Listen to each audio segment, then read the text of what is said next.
ଅବଚେତନ ମନରେ ବା ସବକନସିୟସନେସ୍ ମାଇଣ୍ଡରେ ଯେଉଁ ସଂସ୍କାର ଗୁଡ଼ିକ ଆପଣଙ୍କର ଅଛି, ସଂସ୍କାର ବା କର୍ମର ଫଳ ବୀଜ ଗୁଡ଼ିକ ଅଛି, ତାହା ଶୋଇଥିଲା ବେଳେ କ୍ରିୟା କରେ ବେଶୀ ପରିମାଣରେ, ଯାହାକୁ ଆମେ ସ୍ୱପ୍ନ ଦେଖୁ ବୋଲି କହୁ। ଆମେ ସ୍ୱପ୍ନ ଦେଖିଲୁ।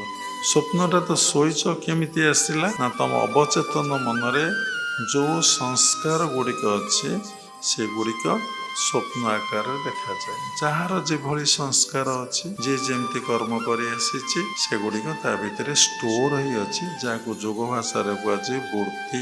ଆମେ ଯୋଗ ଅଭ୍ୟାସ କରୁଛେ ବା ଭଗବାନଙ୍କ ସହିତ ମିଳନ ହେଉଛେ, ଏକକାର ହେଇଯାଉଛେ, ଆମ ଭିତରେ ଯେଉଁ ଥଟ୍ସ ଚେନ୍ ଆକାରରେ ଆସୁଛି, ସମୁଦ୍ରରେ ଯେଭଳି ଢେଉ ବାରମ୍ବାର ଗୋଟେ ଢେଉ ପରେ ଆଉ ଗୋଟେ ଢେଉ ଆସୁଛି, ଢେଉର ବିଶ୍ରାମ ନାହିଁ, ସେଇଭଳି ଆମ ଭିତରେ ଥଟ୍ସ ଗୁଡ଼ିକ ଗୋଟିଏ ପରେ ଗୋଟିଏ ଥଟ୍ ଆସୁଛି।